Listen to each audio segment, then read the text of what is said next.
ये क्यों नाम अहमदिया क्यों नाम रखा गया है? हज़रत मसीह मऊद अलैहिस्सलाम ने ख़ुद इसकी बड़ी वजाहत फरमा दी है।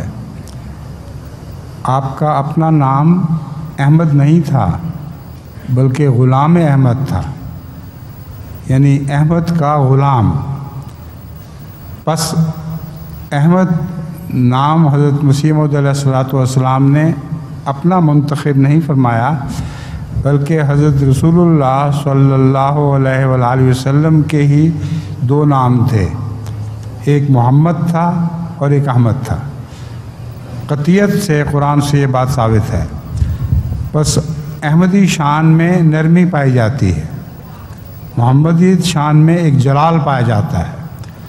तलवार के से मुकाबला उनका जो तलवार से हमला करें, ये मोहम्मदी शान है जो जलवागर हुई इब्तदा में।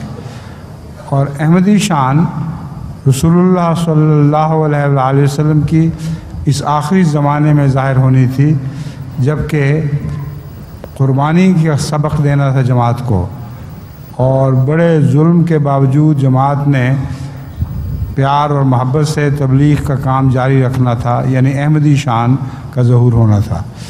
इसलिए हज़रत मसीह मऊद अलैहिस्सलाम ने अपनी जमात का नाम अहमदी रखा है, अपने नाम पर नहीं रखा, वरना इसका नाम ग़ुलाम अहमदी होना चाहिए था।